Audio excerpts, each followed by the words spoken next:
Bonjour Ariel. Bonjour. Ariel, vous nous recevez dans votre cabinet médical dans le 8e arrondissement de Paris. On se rencontre pour la première fois aujourd'hui, mais on s'est déjà parlé au téléphone. Ouais. Et j'ai lu plusieurs de vos ouvrages, dont celui que vous m'avez conseillé, qui est Réparer les corps et réparer le monde, dont je parle par ailleurs dans un épisode, entre guillemets, bonus. Et on a eu toute une discussion autour de ce livre. Mais maintenant, donc, abordons un peu l'interview du bonheur, c'est les autres.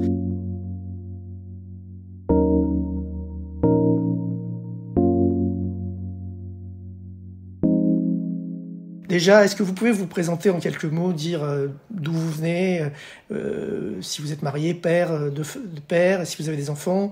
Alors, je suis né au Maroc. Ouais. Donc j'ai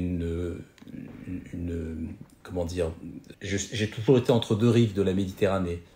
Donc mes racines marocaines sont très importantes pour moi, mais mes racines plus loin espagnoles. Espagnol, forcément, Toledano, oui. Voilà, mes ancêtres d'ailleurs.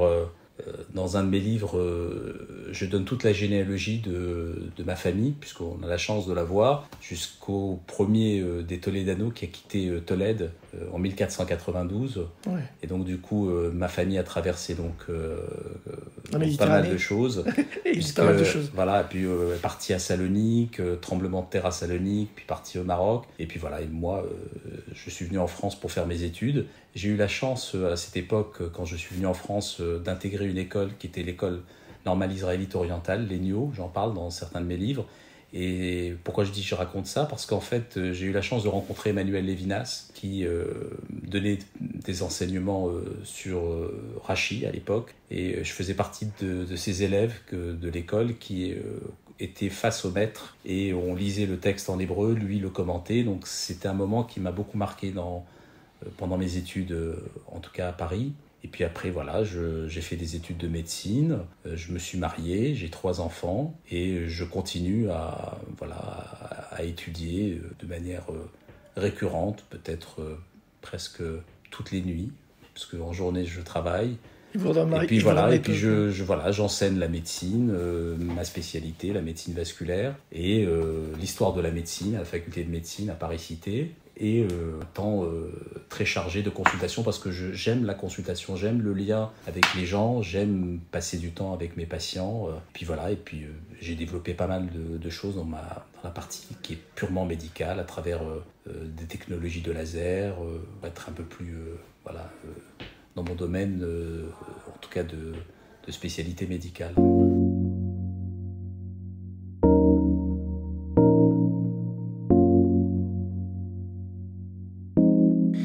Ariel, si je vous demande comme ça, spontanément, c'est quoi votre définition du bonheur? Vous définirez comment le bonheur?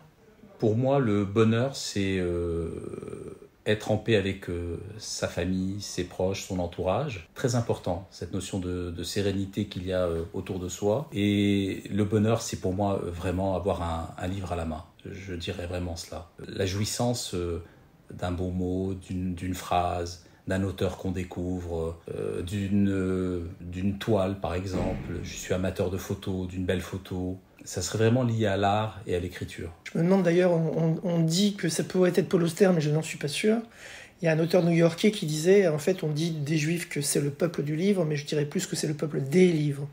Est-ce que vous êtes d'accord avec cette affirmation? Alors, je pense que c'est pas Paul Auster qui a dit ça. Si mes souvenirs sont bons, c'est Armand Abécassis, un penseur juif français. Ce côté-là de l'Atlantique, alors. Voilà, qui disait qu'on était le peuple des livres, et il a raison, parce que déjà, notre Bible n'est pas un seul livre, il y en a 24, selon le décompte de nos rabbins, des rabbins du Talmud, mais c'est le peuple des livres non seulement parce que la Bible est composée de plusieurs livres, mais parce qu'il y a la Bible et les commentaires, c'est-à-dire la loi écrite, qui est la Bible, et la loi orale, qui est tous les commentaires des rabbins du Talmud, et puis tous les commentaires qui ont été greffés par la suite.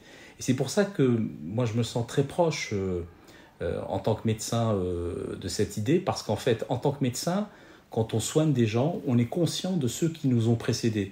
C'est-à-dire qu'on n'arriverait pas à faire quelque chose sans l'acquis de ceux qui nous ont précédés. C'est-à-dire que être capable de faire un vaccin, aujourd'hui, c'est parce qu'on sait qu'il y a des gens qui ont fait des recherches auparavant sur ces notions-là de l'immunologie.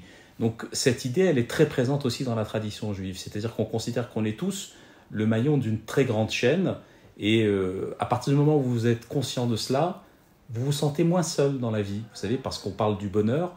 Mais le bonheur, c'est quoi? C'est pas de se sentir seul.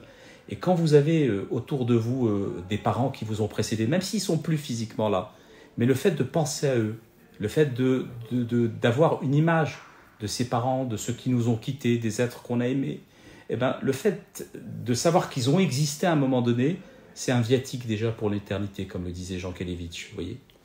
Jean Kelevitch qui disait d'ailleurs qu'il n'y avait pas de bonheur, si ce n'est un bonheur fugace qu'il fallait saisir au vol, et qu'en fait c'était une somme de petits bonheurs qui faisait qu'on était heureux dans la vie en fait. Mais vous savez, vous avez raison de rappeler ça, mais ça me rappelle quelque chose dans la tradition juive qui est pour moi très important. C'est, vous savez, à Pessah, on nous demande d'avoir cette idée qu'il faut vite manger, vous savez, cette notion de...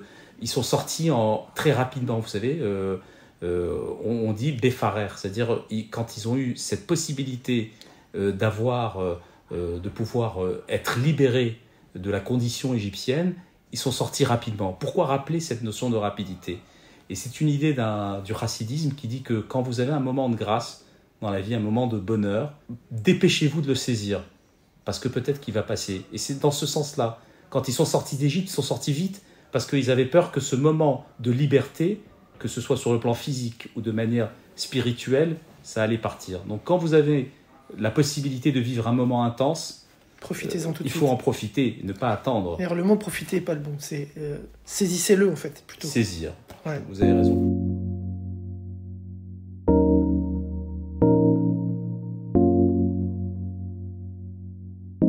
Quel souvenir heureux de votre enfance remonte spontanément à la surface?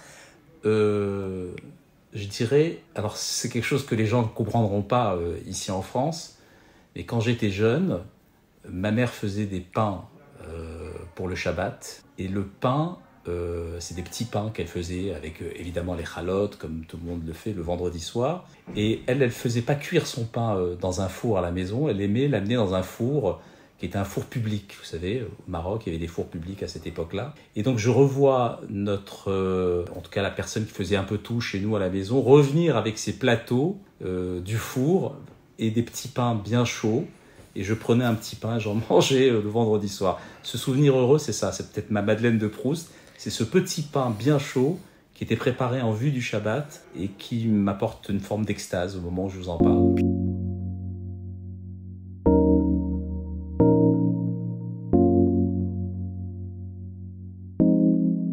Alors là, ça va être difficile pour vous de choisir, parce que...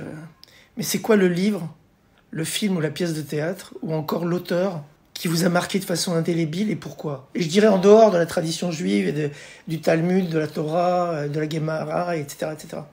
Est-ce que dans la culture, on va dire, moderne?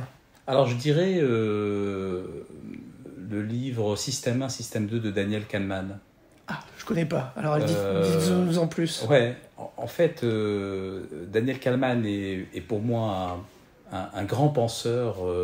Plutôt, on va dire que c'était un psychologue qui a eu le prix Nobel d'économie en 2001. Et alors c'est étonnant pour un psychologue d'avoir un prix Nobel d'économie. Et en fait, son livre, pour moi, m'a beaucoup marqué parce que c'est un livre qui exprime en fait toute la manière avec lesquelles on appréhende les choses dans la vie, dans le sens où en fait, quand on réagit par rapport à des événements ou par rapport à des situations, on a deux manières de réagir. Ce qu'il a appelé lui le système 1 ou système 2 en français, mais lui c'était slow and fast. Et donc du coup, il y a une manière de réfléchir plus lente et une manière rapide. Et la manière rapide, c'est l'instinctif, c'est-à-dire que souvent, notre cerveau n'a pas envie de réfléchir et on va répondre de manière tac au tac à quelque chose sans prendre le temps de réfléchir. Et les décisions que l'on prend dans sa vie, souvent, au lieu de prendre le temps de la réflexion, on les réduit à la partie qui est la partie rapide, le système 1, selon Kahneman, et on ne se rend pas compte que parfois, il ne faut pas faire agir avec de l'intuition sur des situations de vie données. Et c'est un livre... Alors, si vos auditeurs ne l'ont pas lu, il faut le lire. Il est traduit chez Flammarion en français. C'est peut-être le livre qui m'a le plus marqué ces 20 dernières années sur la psychologie, Et pour la petite anecdote, je l'ai découvert à travers mon fils, qui était étudiant à MIT, et je lui ai dit, mais qu'est-ce que lisent tes copains en MIT et à Harvard?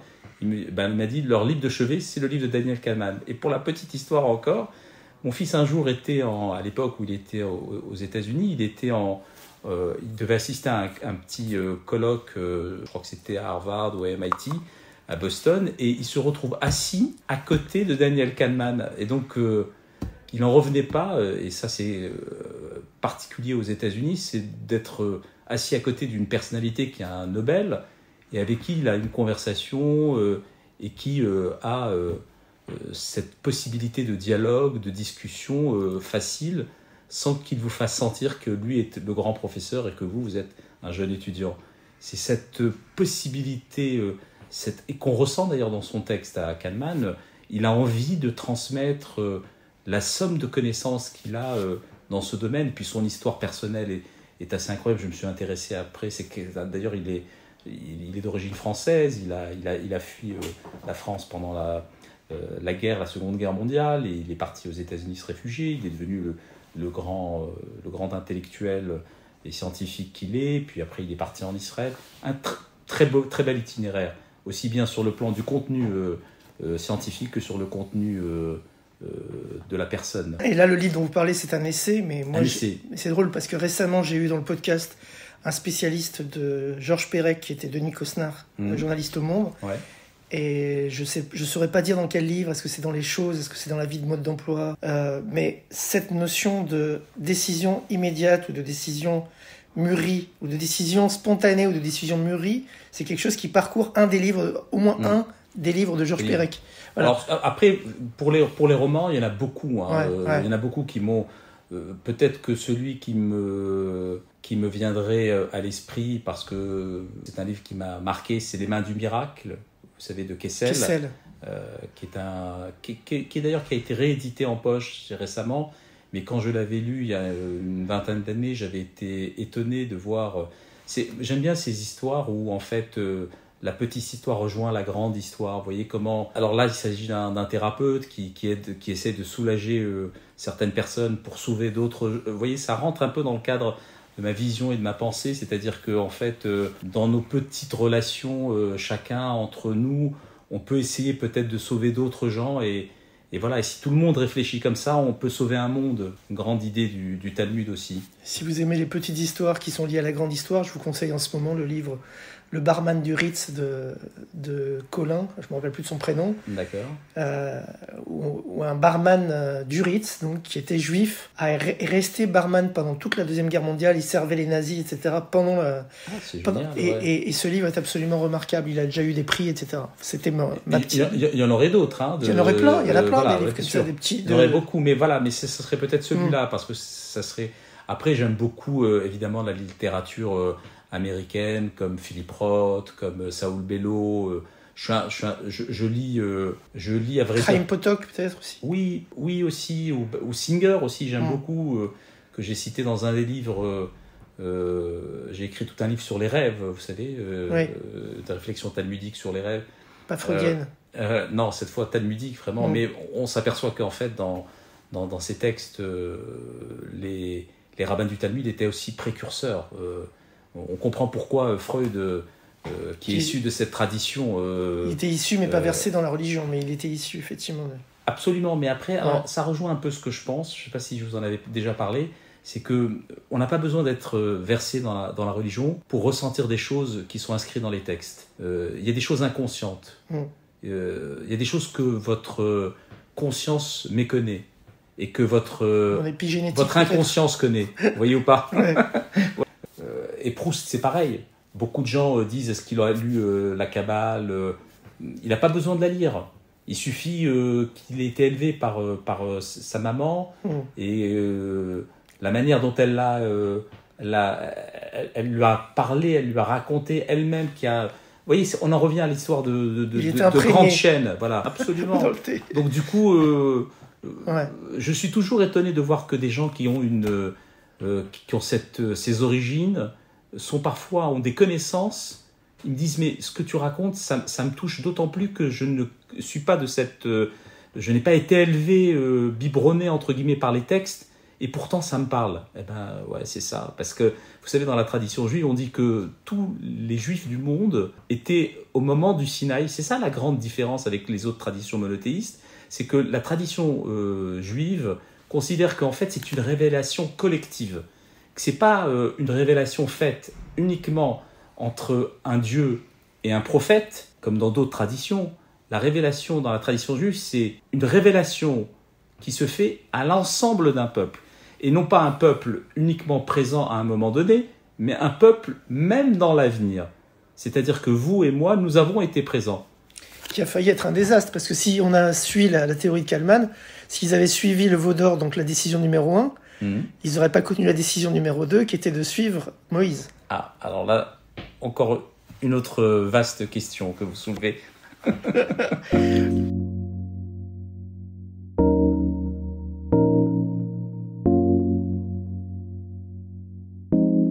Ariel, de quoi ne voudriez-vous jamais vous priver dans la vie? Sous-entendu pour être heureux. Alors je dirais l'étude. Pour moi, c'est quelque chose de vital. Je vous le disais, le bonheur de pouvoir étudier un texte, et le bonheur surtout de pouvoir étudier des textes qui ont déjà été étudiés par des ancêtres. J'aime bien cette idée qu'en fait, quand je vais dans une synagogue, j'imagine que mon arrière-grand-père faisait la même chose le soir de Pâques. Vous voyez, j'aime cette idée de me raccrocher aux gens qui m'ont précédé. Donc du coup, je ne pourrai jamais me priver d'études. Alors vous allez me dire, et la pratique, parce que est-ce que études et pratique? Je pense que, comme vous savez, il y a une très grande conversation chez les rabbins du Talmud pour savoir qu'est-ce qui est plus important dans la tradition juive. Est-ce que c'est l'étude ou la pratique? Et vous savez sur quoi ils ont conclu? Ils ont dit l'étude, parce que l'étude mène à la pratique. Et puis après, la pratique, de toute façon, on a tous notre façon de faire, qu'il n'y a pas un modèle plus... voilà, exactement. Puis surtout, j'aime cette idée qu'on n'a pas à juger l'autre. Chacun fait ce qu'il veut. Chacun ressent à sa manière les choses. D'ailleurs, c'est important de rappeler que dans la tradition juive, il n'y a pas de clergé. Il n'y a pas quelqu'un qui a une théorie plus importante que la vôtre. On dit que chaque juif doit écrire un livre de Torah. Ça veut dire qu'en fait, nous avons tous notre propre commentaire. Et ça ne veut pas dire que le commentaire de X est plus important que le commentaire de Y. Nous avons l'obligation d'écrire notre propre livre de Torah. Et ça, c'est important de le rappeler. Et donc, si on a chacun cette obligation, c'est qu'on prend en considération la singularité de chacun et de chaque être. Est-ce que je peux vous demander s'il y a quand même une place dans votre vie entre votre pratique médicale, votre étude, vos essais, etc. Est-ce qu'il y a une petite place pour l'inattendu, la poésie, quelque chose qui est de l'ordre du... Moi, je suis très dans la poésie. J'essaie d'être aussi dans l'action, mais je suis aussi très dans la poésie. Est-ce que vous, c'est quelque chose... Est-ce que vous avez une place pour ça dans votre vie? Mais absolument. Mais c'est intéressant ce que vous dites, parce que vous avez l'impression que quand vous me posez cette question, que vous avez l'impression que face à vous, vous avez un mec qui est totalement cadré, qui sait exactement... Non, c'est pas ça. Vous m'impressionnez énormément. Ah bon? En fait, l'inattendu, pour moi, je l'envisage par exemple dans une lecture. Je commence un texte et je me dis, mais je ne m'attendais pas à trouver ça. Vous voyez? Donc c'est ça l'inattendu.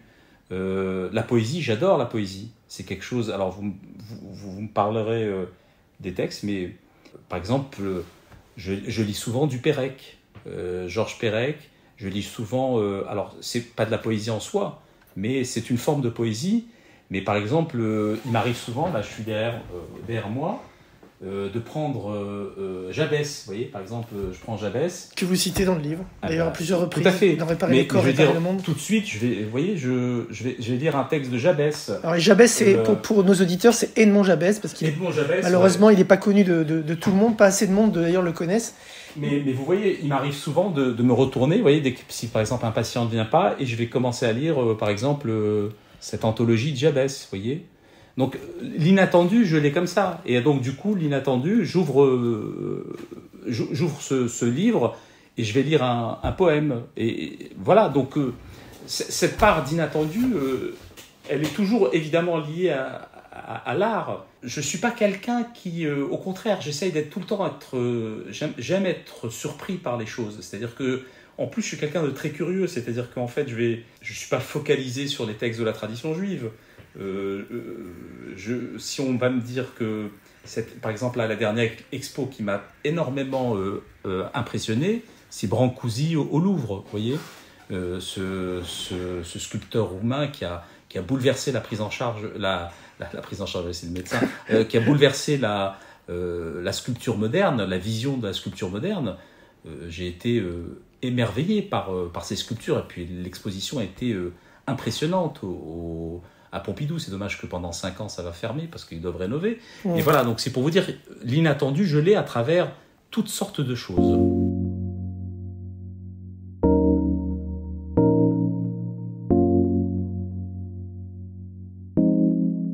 Et alors, vous avez parlé dans votre livre, on vient de parler de poésie, vous avez insisté sur l'importance des mots MOTS et du langage. Et il y a une question que j'ai rajoutée il n'y a pas très longtemps dans le podcast qui est: quel est le mot de la langue française que vous préférez ? Est-ce qu'il y a un mot auquel vous pensez la séance tenante ou un mot en général qui est votre mot fétiche ? Alors, c'est intéressant ce que vous dites parce que c'est vrai que dans la langue française, il y a beaucoup de mots que j'aime. Hein, et parmi le mot qui me parle et qui me touche principalement, c'est le mot de transmission, c'est-à-dire transmettre quelque chose. Pour moi, il est important ce mot parce qu'il est important même dans ma relation, c'est-à-dire transmettre quelque chose à un patient. Mon objectif quand un patient sort de chez moi, c'est qu'il y ait une forme de sérénité. Vous savez, il rentre angoissé et si vous avez réussi votre consultation, c'est quand le patient, vous avez l'impression, vous lui dites, moi je lui pose souvent la question, est-ce que vous avez l'impression que j'ai répondu à vos questions ? Il faut que je le sente serein quand il sorte de chez moi, qu'il n'ait pas l'impression d'avoir qu'on lui a pas suffisamment expliqué les choses. Et la sérénité, très importante. Donc transmission par rapport à mon métier de médecin, mais transmission aussi par rapport à mon métier d'historien, de me sentir quelqu'un qui passe quelque chose, sentir le passeur, c'est-à-dire transmettre. Vous savez, il y a quelque chose vous savez, quand vous êtes médecin, vous êtes confronté à la mort. Et quand vous êtes confronté à la mort, et je vous parle avec vraiment autant de sincérité que vous avez je pense souvent à ce moment par rapport à la mort, où c'est raconté dans alors je ne sais plus dans quel livre de Martin Buber, mais en tout cas je crois que c'est dans ses récits chassidiques, où il raconte qu'un des grands chassides allait mourir, et on a demandé à un jeune étudiant de venir en tout cas lui tenir compagnie avant que ce grand maître parte. Et l'obsession du grand maître face à ce petit jeune qui venait pour lui tenir compagnie, c'est de lui dire « je vais mourir, mais ne t'inquiète pas, si à un moment donné je ne te parle plus et que tu as en face de toi un cadavre, ne sois pas angoissé par le cadavre que tu as en face de toi ». Et cette histoire, elle m'a beaucoup habité parce qu'en fait, ça montre la grandeur de certaines personnes. C'est-à-dire de se dire, je ne pense pas à moi en tant qu'entité, si je vais partir ou pas, je pense à ceux qui vont rester et quelle va être la perception qu'ils vont avoir de leur monde quand je serai parti. Et ça, c'est pour moi la grande altérité. C'est la grande notion du bonheur. C'est-à-dire ne pas penser qu'à soi, mais penser à ceux qui vont rester. Et donc ce mot de transmission, c'est une manière de penser à ceux qui vont rester après nous. Je le vis pleinement dans ma consultation en tant que médecin, mais je le vis pleinement à travers mes écrits ou à travers l'enseignement que je donne, à travers les cours que je donne. Toujours penser à ce qu'on va laisser pour que d'autres gens aient aussi une possibilité d'espérer dans un avenir qui leur sera réservé à eux aussi.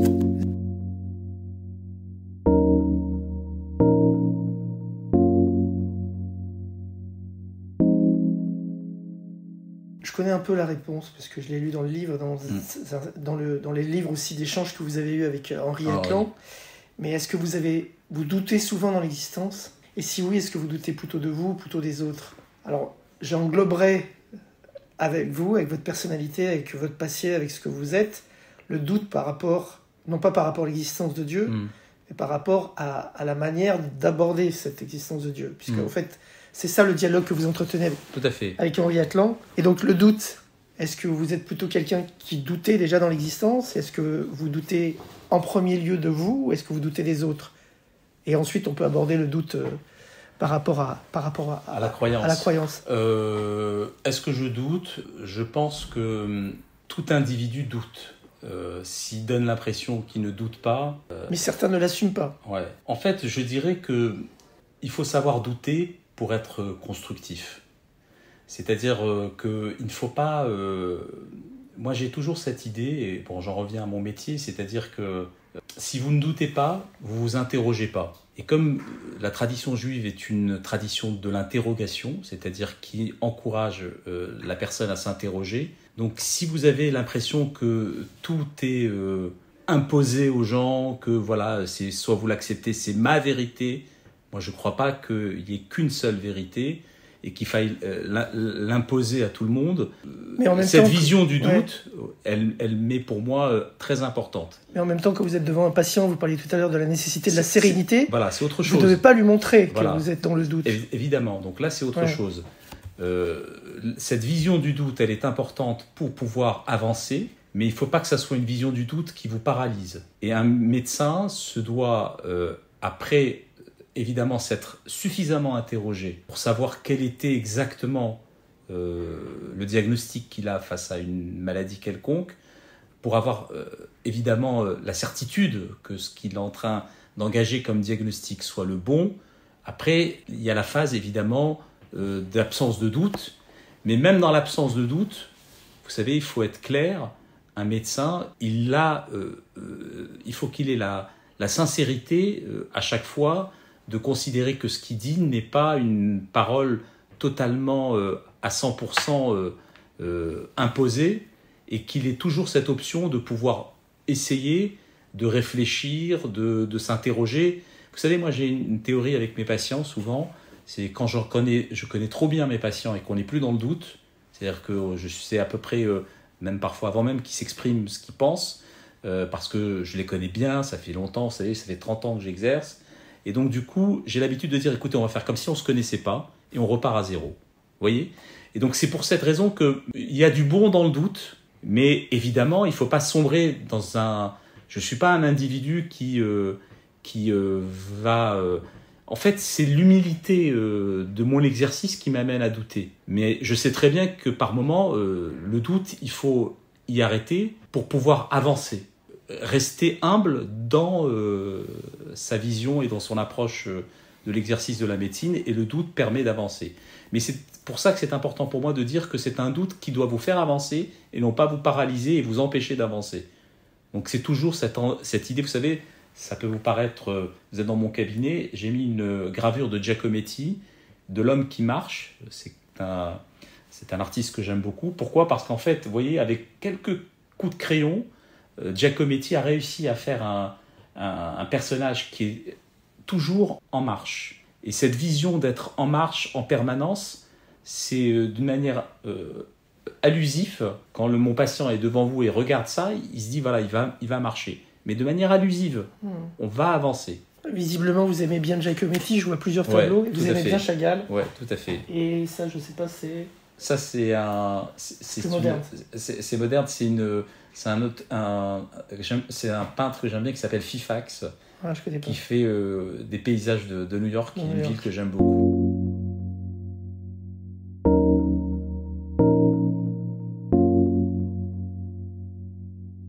Pour quel défaut de vos contemporains vous avez le plus d'indulgence ? Pour tous les défauts. Et je vais être très sincère avec vous, parce qu'on est tous imparfaits, on a tous nos défauts, et moi le premier, et j'ai toujours de l'indulgence. Vous savez, pour moi, la première qualité d'un médecin, c'est l'empathie. Et si vous n'avez pas d'empathie, vous ne pouvez pas soigner. Quels que soient les défauts que vous avez autour de vous, dans votre entourage, il faut toujours composer. Il n'y a pas une gradation ? Il n'y a pas des défauts plus embêtants que d'autres ? Non. Quelqu'un qui ment, quelqu'un qui est violent, quelqu'un qui est... Il a des raisons. Je me dis toujours... Vous savez, je trouve toujours des justifications. Vous savez, quand quelqu'un ne vous rappelle pas, ou quand quelqu'un... vous savez, chacun a ses problèmes. Et, vous vous interdisez de juger. Ouais. Je n'aime pas être dans le jugement. Et vous savez, c'est très important ce que je vous dis, parce qu'une fois, j'avais entendu une émission où on racontait que les médecins jugeaient leurs patients. J'étais choqué d'entendre quelque chose. Les médecins ne jugent jamais leurs patients. Alors, ils disaient ça en fonction de, vous savez, on dit que, vous savez, il y a ce qu'on appelle les facteurs de risque. Si vous fumez, vous avez plus de risque d'avoir une maladie cardiovasculaire.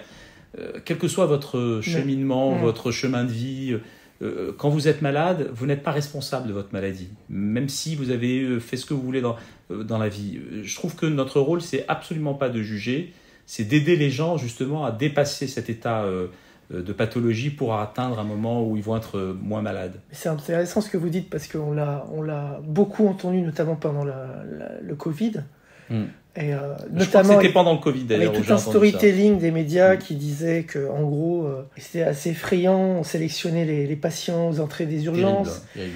Et que, en gros, grossièrement, une femme âgée de 80 ans, on n'allait pas forcément la prendre alors qu'on allait prendre un jeune de 30 ans, qu'on n'allait pas prendre forcément quelqu'un qui avait déjà des multipathologies, qui était obèse, alors qu'on allait prendre un jeune qui était en plein état physique, enfin en très bon état physique. C'était quelque chose de choquant. Et je ne vais pas rentrer dans les détails de ma vie intime, mais j'ai vu des gens qui étaient des sportifs partir en quelques jours, et j'ai vu des obèses et des gens qui ont survécu alors qu'ils étaient dans un état gravissime. Tout à fait. Donc ça, c'est vraiment quelque chose, moi, personnellement, qui m'a choqué pendant la période du Covid. Mais vous savez, ce que vous êtes en train de dire, j'ai écrit pendant le Covid, j'ai écrit un livre, qui sont des textes que j'avais fait pour La Règle du jeu, vous savez, la revue de Bernard-Henri Lévy. Et j'avais écrit, en fait, on m'avait demandé d'écrire des textes qui mêlaient en même temps mon activité de soignant avec des réflexions liées à la sagesse juive. Et j'ai écrit, en fait, ces textes ont beaucoup plu, on m'a demandé de les sortir en livre. J'ai écrit un livre qui s'appelle Réflexions talmudiques par temps d'épidémie, où je racontais comment ces textes ont aidé des gens à travers les siècles à traverser ces moments difficiles qu'étaient les épidémies, et ce que ça générait comme situation. Des histoires simples, comme par exemple nous en tant que soignants, le fait que les gens ont un masque ne nous permet pas de pouvoir évaluer la mimique des gens, donc on n'a pas accès à leur... Je commence mon livre en racontant qu'en fait, vous savez, quand vous posez une question à un patient, parfois le patient ne vous répond pas, et que je raconte que même les silences des patients sont instructifs pour un médecin. Donc vous voyez, donc, pour en revenir à la question que vous posez, vraiment, même si nous vivons des moments difficiles, il faut être objectif. Surtout en France, en ce moment, on vit des moments très difficiles. Après le Covid, après ce que nous avons vécu justement après le 7 octobre, je me garderai de juger les autres. Je veux rester fraternel.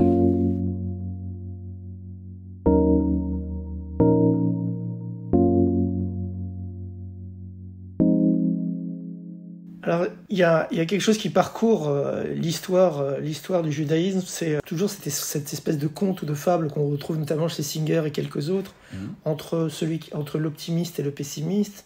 Et on disait toujours aussi que il y a toujours cette fable, en fait, cette phrase qu'on dit toujours, c'est que les pessimistes, pendant la Deuxième Guerre mondiale, ont survécu alors que les optimistes ont fini à Auschwitz, ce qui est très faux et très injuste, mais...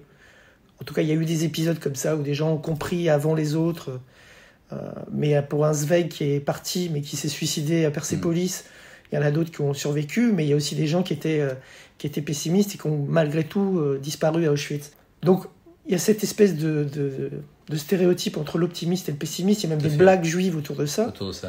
Vous, je connais un peu aussi votre réponse, parce que dans Réparer les corps, réparer le monde, vous dites non seulement qu'il faut être optimiste, mais qu'il faut être plus que positif. Faut être émerveillé en permanence par sa vie. Mais en gros, si je vous demande, vous venez de le dire, la situation aujourd'hui, elle est très compliquée en général, et en particulier pour les Juifs dans certains pays, dans la France. Qu'est-ce qui vous rendrait optimiste pour l'avenir ? Qu'est-ce qui me rendrait optimiste ? De toute façon, je suis toujours optimiste. Hein. Je ne veux pas vous donner cette impression que je suis pessimiste. Je suis toujours optimiste. Parce que de toute façon, d'abord, mon métier, et j'en reviens toujours à mon métier de médecin, me pousse à toujours être optimiste. Parce que malgré le fait que j'ai vu beaucoup de gens malheureusement partir, mais j'en ai vu aussi d'autres se dépasser. J'ai vu des dépassements tels, des situations inespérées survivre, que je ne crois pas. Et puis notre tradition montre que nous avons survécu. Vous savez, en ce moment, vous savez ce que je fais en ce moment ? Je lis les prophètes, les textes des prophètes. Donc quand vous lisez par exemple Malachie, que vous lisez Isaïe, que vous lisez Samuel, et que vous lisez cette relation particulière qu'il y a entre le peuple juif et le divin, vous êtes franchement, vous êtes vraiment qu'optimiste par rapport à l'avenir. Pourquoi je vous dis ça? C'est parce qu'en fait, quand vous voyez que des prophètes, il y a plus de 3000 ans, ont prophétisé le retour du peuple juif en terre d'Israël après plus de 2000 ans d'exil, qu'eux, ils ont dit que cette terre va de nouveau fleurir, qu'eux, ils ont raconté ce que l'on vit, sans vraiment erreur, vous pouvez être qu'optimiste, parce que vous savez que ce sont que des temps passagers, et que vous avez cette tendance à croire que, après, vous savez, c'est très présent dans la tradition juive. Même dans les moments les plus sombres, il y a toujours des étoiles qui brillent. Donc du coup, moi je ne suis pas très inquiet, je vais être très sincère avec vous. Je sais que c'est dur, mais d'autres avant nous ont traversé des moments très durs, et on s'en est sortis. Que peuvent tous les ennemis du peuple juif par rapport à une histoire qui a plus de 3500 ans, par rapport, vous savez, en tant qu'historien, quand vous étudiez, quand vous lisez des gens comme Maïmonide, Maïmonide vous dit, quand vous lisez ces textes, il vous dit que quand il a fui l'Espagne, qu'il s'est retrouvé au Maroc, après il a traversé les mers pour se retrouver en terre d'Israël, après il est parti en Égypte, il dit qu'il n'a jamais dormi serein, Maïmonide. Et pourtant, regardez l'œuvre qu'il a laissée et comment 800 ans après, des gens s'en réfèrent. Donc vous voyez, une tradition qui a traversé autant d'épreuves, elle ne peut que s'en sortir. Donc il faut rester optimiste.